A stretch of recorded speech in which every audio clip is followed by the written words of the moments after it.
Good morrow, scholars. Welcome finally to Star Wars, Heir to the Empire. It's been a very long time, mostly because of work and my insomnia. I haven't been able to wake up at an early enough time that I feel comfortable trying to read and put together 2 books per day, so it's just been the Twilight series. And I figured since, this one is so much less popular than that one, that I would go ahead and put it on the back burner for a little while. Put a few Dying Light videos up. I kind of want to play some more Fallout 4. Let me know if anybody would be interested in that.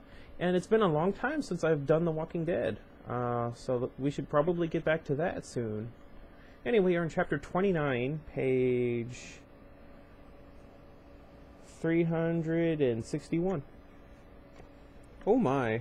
3PO gasped. General Calrissian, I have... Quiet, 3PO, Lando ordered, peering carefully around the edge of the window at the minor commotion going on across the square. Did you see what happened, Aves? Crouched down beneath the windowsill, Aves shook his head. Looked like Skywalker and his droid both fell over, he said. Couldn't tell for sure. Too many stormtroopers in the way. General Calrissian. Quiet, 3PO. Lando watched tensely as 2 stormtroopers troopers pulled Luke to his feet and then righted R2. Looks like they're okay. Yeah, Aves reached down to the floor beside him, picked up the small transmitter. Here we go. Let's hope everyone's ready. And that Chin and the others aren't still carrying their blasters, Lando added under his breath. Aves snorted. They aren't. Don't worry. Stormtroopers are always confiscating other people's weapons.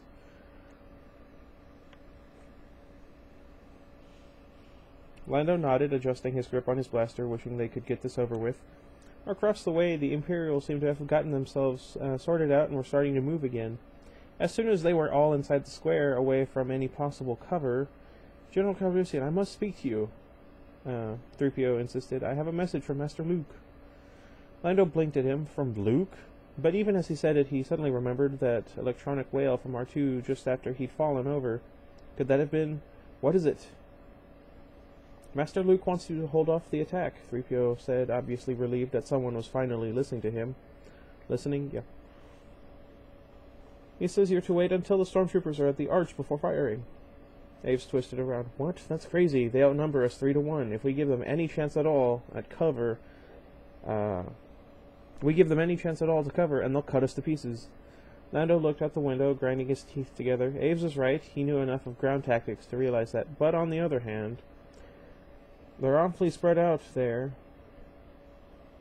Cover or no cover, they're going to be hard to take out, especially with those speeder bikes on their perimeter.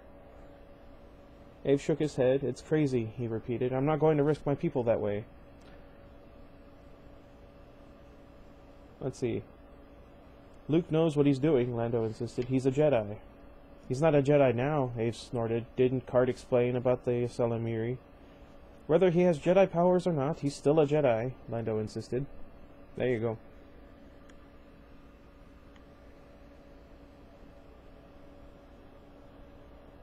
His blaster, he realized, suddenly pointed at Aves. But that was okay, because Aves' blaster was pointed at him, too. Anyway, his life is more on the line than any of yours. You can always abort and pull back. Oh, sure, Aves snorted, throwing a glance out the window. The Imperials were nearing the middle of the square now. Lando saw the stormtroopers looking wary and alert as anything, except that if we leave any of them alive, they'll seal off the city, and what about that chariot up there? What about it? Lando countered. I still haven't heard how you're planning to take it out. Well, we sure as blazes don't want it on the ground, Aves retorted. And that's what'll happen if we let the stormtroopers get to the arch. The chariot will put down right across in front of it, right between us and them, and that plus the arch itself will give them all the cover they need to sit back and take us out with their leisure, or at their leisure. He shook his head and shifted his grip on the transmitter. Anyway, it's too late to clue in the others to any plan changes. You don't have to clue them in, Lando said, feeling sweat collecting under his collar. Luke was counting on him. No one's supposed to do anything until you trigger the booby-trapped weapons. Abe shook his head again. It's too risky. He turned back to the window, raised the transmitter. And here, Lando realized, right here, was where it all came down to the wire. Where you decided who or what it was you trusted, tactics and abstract logic, or people. Lowering his blaster, he gently rested the tip of the muzzle against Aves' neck. "We wait," he said quietly. Aves didn't move, but suddenly there was something in the way he crouched there that reminded Lando of a hunting predator. "I won't forget this, Calrissian," he said in his his voice icy soft. There we go. "I wouldn't want you to," Lando said. He looked out at the stormtroopers and hoped that Luke did indeed know what he was doing. The vanguard had already passed the archway, and the Major was only a few steps away from it when 4 of the stormtroopers abruptly blew up. Ugh. Quite spectacularly, too. The simultaneous flashes of yellow-white fire lit up the landscape to almost painful intensity. The thunderclap of the multiple detonations nearly knocked Luke over. The sound was still ringing in his ears when the blasters opened up behind them.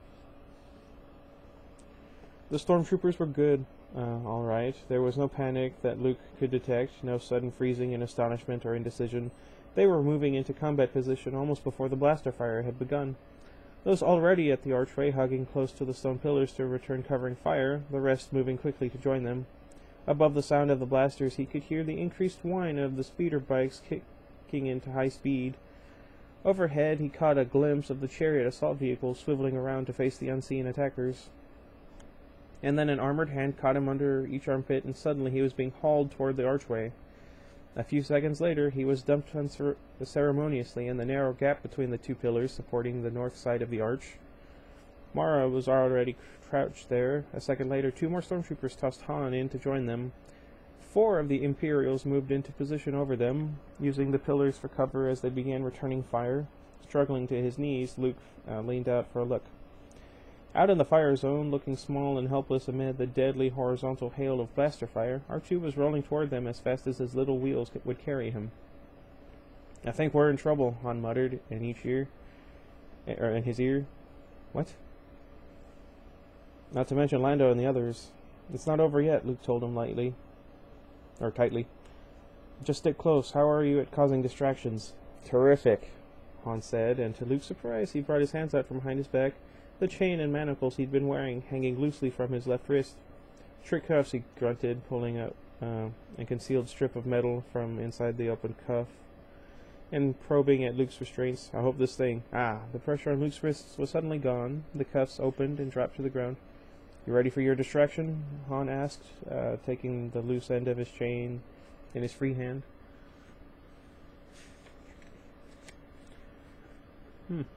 "Hang on a minute," Luke told him, looking up. Most of the speeder bikes had taken refuge under the arch, looking like some strange species of giant birds hiding from a storm as they hovered close to the stone, their laser cannons spitting toward the surrounding houses. In front of them, and just below their line of fire, the chariot had swiveled parallel to the arch and was coming down. Once it was on the ground, a hand gripped Luke's arm, fingernails digging hard into his skin. "Whatever you're going to do, do it," Mara hissed viciously. "If the chariot gets down, you'll never get them out from cover." There we go. "I know," Luke nodded. "I'm counting on it." The chariot settled smoothly to the ground directly in front of the arch, blocking the last of the attackers' firing vectors.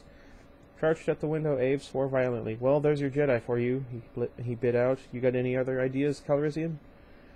Lando swallowed hard. "We just got to give him—" He never finished the sentence. From the arch, a blaster bolt glanced off the window frame, and suddenly Lando's upper arm flashed with pain. The shock sent him stumbling backward, just as a second shot blew apart the whole section of the frame, driving wooden splinters and chunks of masonry like shrapnel across his chest and arm. He hit the floor, landing hard enough to see stars. Blinking, gritting his teeth against the pain, he looked up to find Aves leaning over him. Lando looked up into the other's face. "I won't forget this," Aves had said no more than 3 minutes ago. And from the look on his face, he wasn't anticipating any need to hold that memory for much longer. "He'll come through," Lando whispered through the pain. "He will." But he could tell that Aves wasn't listening. And down deep, Lando couldn't blame him. Lando Calrissian, the professional gambler, had gambled one last time, and he'd lost. And the debt from that gamble, the last in a long line of such debts, had come due. The chariot settled smoothly to the ground, directly in front of the arch, and Luke got his feet under him. This was it. "All right, Han," he muttered. "Go." Han nodded and surged to his feet, coming up right in the middle of the four stormtroopers standing over them. With a bellow, he swung his former shackles across the faceplate of the nearest guard, then threw the looped chain around the neck of the next and pulled backwards, away from the pillars. The other two reacted instantly, leaping after him and taking the whole group down in a tangle. And for the next few seconds, Luke was free. He stood up and leaned out to look around the pillar. R2 was still in the middle of no man's land, hurrying to reach cover before he could be hit by a stray shot. He warbled plaintively as he saw Luke. "R2, now!" Luke shouted, holding out his hand and glancing across toward the southern end of the archway. Between the stone pillars and the grounded chariot, the stormtroopers were indeed solidly entrenched. If this didn't work, Han was right. Lando and everyone else out there were dead. Gritting his teeth, hoping fervently that his counterattack wasn't already too late, he turned back to R2. Just as, with a flicker of silver metal and perfect accuracy, his lightsaber dropped neatly into his outstretched hands. Yay! Beside him, the guards had subdued Han's crazy attack and were getting back to their feet, leaving Han on his knees between them. Luke took them all in a single sweep, the blazing green lightsaber blade slicing through the glistening stormtrooper armor with hardly a tug to mark its passing. "Get behind me," he snapped to Han and Mara, stepping back to the gap between the two northern pillars and focusing on the mass of Imperials standing and crouching between him and the southern pillars. They were suddenly aware that they had an unexpected threat on their flank, and a few were already starting to bring their blasters to bear on him. With the force to guide his hand, he could have held out against them indefinitely, blocking their blaster shots with a lightsaber. Mara had been right, though. The Ysilamiri effect did indeed extend this far outside the forest, and the force was still silent. But then, he'd never had any intention of fighting the stormtroopers anyway. Turning his back on the blasters tracking toward him, he slashed the lightsaber across and upward, slicing one of the stone pillars in half. There was a loud crack, as suddenly released tension sent a shiver through the structure. Another stroke cut through the second pillar, and the noise of the battle was abruptly drowned out by the awful grinding of stone on stone as the two fractured pillars began sliding apart. Luke swung back around, peripherally aware of Han and Mara scrambling out from under the arch to safety behind him. The stormtroopers' expressions were hidden behind their masks, but the look of sudden horror on the Major's face said it all for them. Overhead, the mass of the arch creaked warningly, setting his teeth. Luke locked the lightsaber on and hurled it across the gap toward the pillars there. It cut through one of them and nicked the other, and with a roar, the whole thing came crashing down. Luke, standing at the edge, barely got out from under it in time. The stormtroopers crouched in the center didn't. Yay! That was a short chapter. Let's see. How long is this one? Maybe I'll read it too today. Okay, 369. Yeah, why not? Okay. I'm going to have at least 3 chapters up today. I'm breaking down 2 of these. And maybe I'll read The Lost Stars today because I missed yesterday. I don't know what it was, but yesterday I just had no energy to do anything. I barely managed to get through Twilight. Or Breaking Dawn, I suppose. Anyway, until next time, which should hopefully be soon after this. Goodbye, everybody.